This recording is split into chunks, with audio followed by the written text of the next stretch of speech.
Mesdames, Messieurs, bonjour. Très heureux de vous retrouver pour cette nouvelle émission Power Boost. Alors, je suis ici dans le sud de la France, tout près des Pyrénées, à quelques kilomètres de Pau, à la rencontre d'un éleveur très innovant.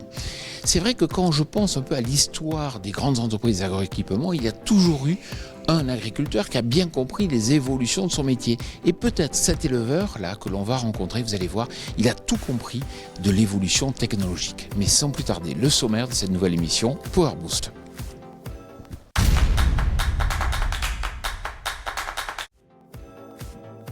Mes chères Power Boosteuses, mes chers Power Boosters, au vu de la baisse de température que nous subissons dans la moitié nord de la France, nous avons décidé cette semaine encore de nous rendre dans le Grand Sud. Et c'est à Gabaston, près de Pau, que nous avons rencontré Jean-Luc Picourlat et son fils Clément. Depuis leur étable transformée en laboratoire numérique, ils nous présenteront leur entreprise Softiver et leur vision de l'avenir de l'agriculture. Nous découvrirons également le semoir qu'ils ont développé et qu'ils commercialisent dans une démonstration au champ. Et enfin, nous vous ferons découvrir le dernier Puma de la marque Casi-H. Alors attention, attachez vos ceintures, car c'est parti!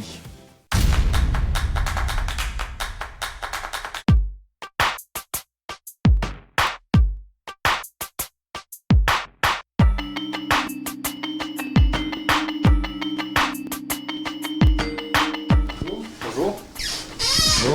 Paul, ça va?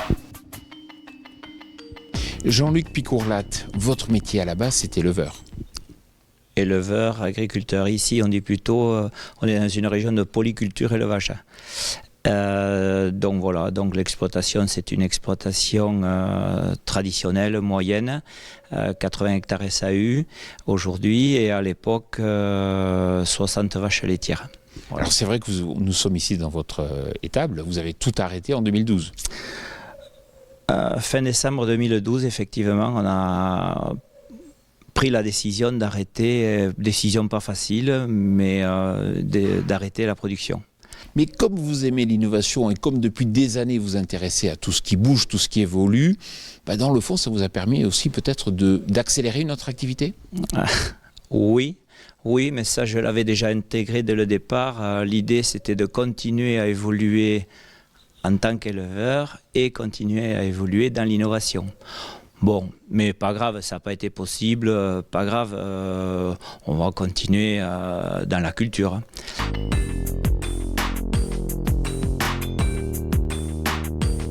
Ma passion, enfin mon cœur de métier personnel, c'est le logiciel informatique.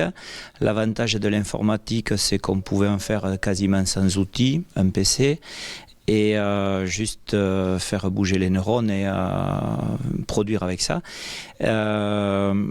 Depuis les années 90, le logiciel doit être donné. Enfin, c'est mon point de vue. Donc un logiciel se télécharge sur Internet, il ne s'achète pas. Donc on ne peut pas faire du business avec ça. Enfin, du moins, je ne sais pas faire. Par contre, vous y joignez un peu d'électronique, donc vous y ajoutez une valeur ajoutée, vous touchez, surtout dans le métier du rural. Donc on travaille, j'ai pour habitude de dire qu'on fait de la ruraltique. Dans le métier du rural, le client aime toucher ce qu'il achète. Donc là, il achète de l'électronique et on y met le logiciel à l'intérieur. Alors vous avez reconverti en fait votre stabulation avec notamment tout un développement informatique important, mais juste avant on va aller rencontrer votre fils Clément qui lui, ça tombe bien, est spécialisé en électronique. Oui, tout à fait. La chance c'est que Clément est strictement complémentaire à cette activité puisqu'il permet de faire la jonction entre le logiciel et l'électronique. On va s'en rencontrer.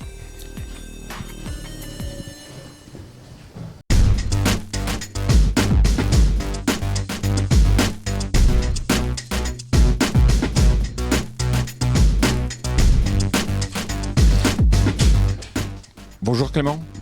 Bonjour. Alors Clément, qu'est-ce que vous faites là concrètement ici en électronique ? Là je suis en train de concevoir donc 4 boîtiers ScanPus pour des lecteurs de boucles pour des chèvres. Le principe c'est un boîtier connecté à un téléphone portable en Bluetooth qui permet donc de scanner tout un troupeau donc de chèvres ou de vaches laitières, après peu importe, tout ce qui comporte des puces RFID. Alors ces boîtiers vont partir pour des contrôleurs laitiers qui contrôlent après différents troupeaux et pourront partir sur le terrain facilement. Et quelle est l'innovation par rapport à des systèmes qui peuvent déjà exister ? Là on est sur du boîtier connecté qui est totalement modulable, évolutif par la suite et transportable assez facilement. Mais ici, nous sommes dans une ancienne salle de traite, il y avait des robots, aujourd'hui c'est reconverti en atelier économique. Pourquoi vos clients viennent ici, vous commandez ces boîtiers? Parce qu'on propose des produits plutôt uniques, futuristes et qui montrent un petit peu l'agriculture de demain.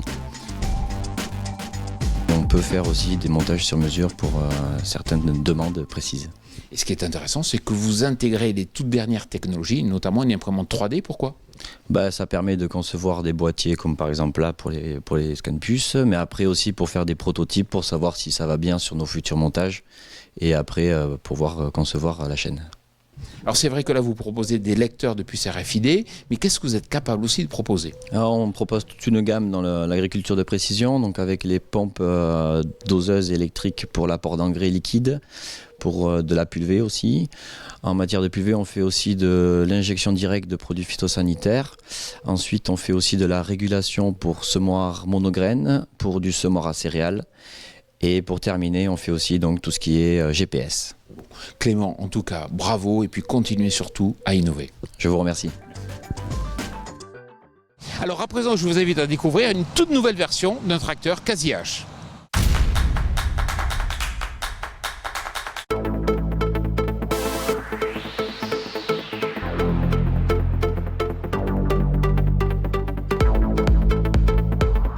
Michael Lucas, bonjour. Bonjour. Alors, vous êtes formateur pour Quasi-H. Alors, c'est vrai qu'il y a un nouveau Puma 240 CVX. Qu'est-ce qu'il va avoir réellement de nouveau?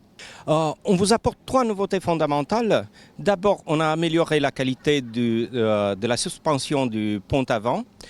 Et dans le même temps, on a une direction réactive, c'est-à-dire le tracteur, il entre dans une courbe et ensuite, tout en laissant le volant, il revient au milieu. Première nouveauté. Deuxième nouveauté, on a un poids total consenti de 14 tonnes, c'est-à-dire 1 tonne de plus de poids utile sur le véhicule. Et finalement, avec le changement qu'on a eu sur le pont avant, on promet d'avoir une meilleure tenue de route de ce tracteur.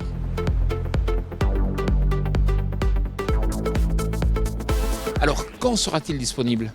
Ce tracteur sera disponible dès le début de l'automne en France aussi. Et finalement, il va devenir disponible partout en Europe.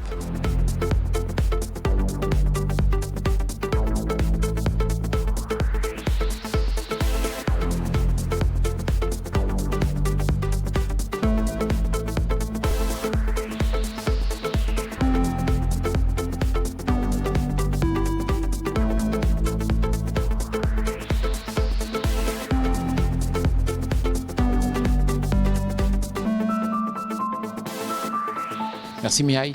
Merci monsieur.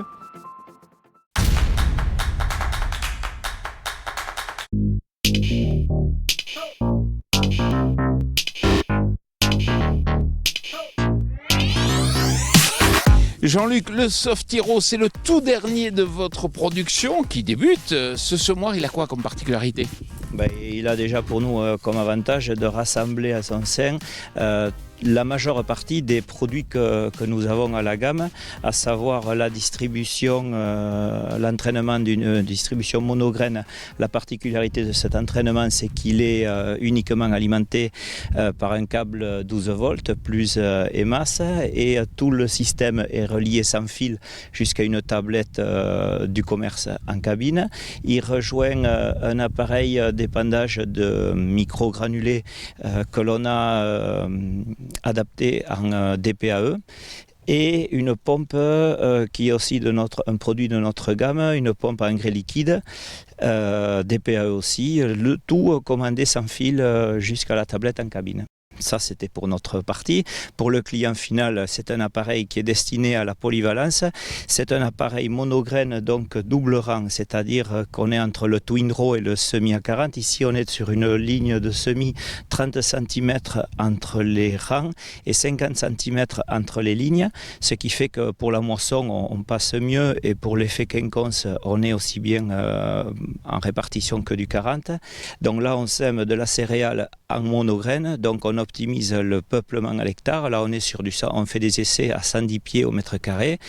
et en direct bien sûr, et tout ça pour faire une rotation de culture, tout ça pour aller de l'avant par rapport à l'agriculture de demain.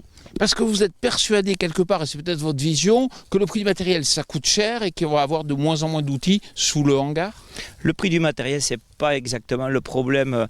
Là, on est dans des machines qui avoisinent 50 60 000 euros. C'est surtout la polyvalence de la machine. Une machine, si elle est chère, mais qu'en contrepartie, elle soit polyvalente, on peut l'utiliser tout au long de l'année. Finalement, au rendu à l'hectare et à la tonne de produits, on est bien placé. Alors je vais le dire pour vous, parce que peut-être vous n'allez pas le dire, mais vous n'êtes pas Isobus, parce que vous avez l'impression que l'Isobus est quand même réservé à un cercle de grands constructeurs?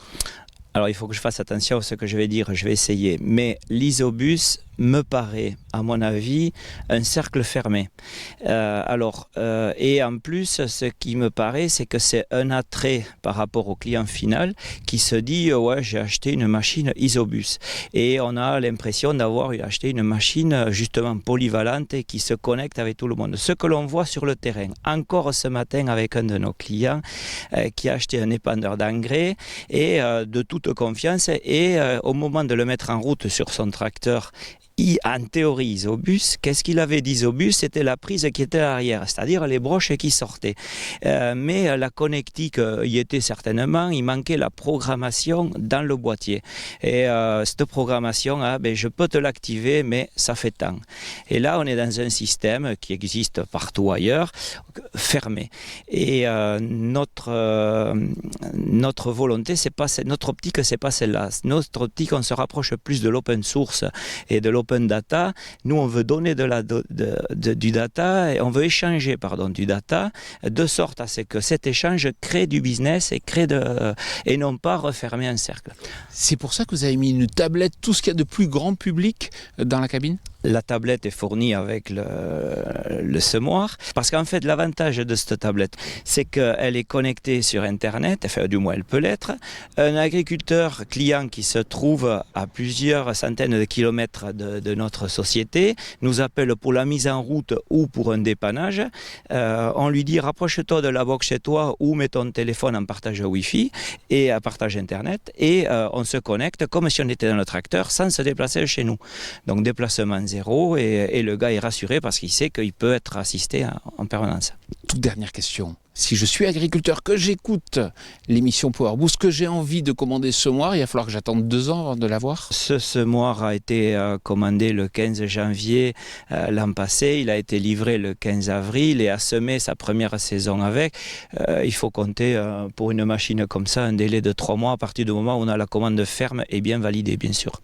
Jean-Luc, en tout cas, j'ai été très heureux de faire un focus sur votre entreprise. Puis je trouve que c'est vraiment intéressant d'avoir des agriculteurs comme ça qui ont connu peut-être à un moment donné une difficulté avec une production et qui sont capables de rebondir tout en maintenant quand même la grande culture. Nous aussi, on a été contents de vous recevoir et de vous présenter modestement ce qu'on essaie de faire, tout tranquillement. Bon, merci beaucoup. Voilà, notre émission Power Boost touche à sa fin. Vous savez que si c'est l'innovation qui vous intéresse, on a un média qui est entièrement dédié à l'innovation. Il s'agit bien sûr de agriculture et nouvelles technologies. Chaque jour, vous avez des nouveaux composants, des nouvelles idées, des innovations à découvrir. Je vous souhaite une excellente semaine.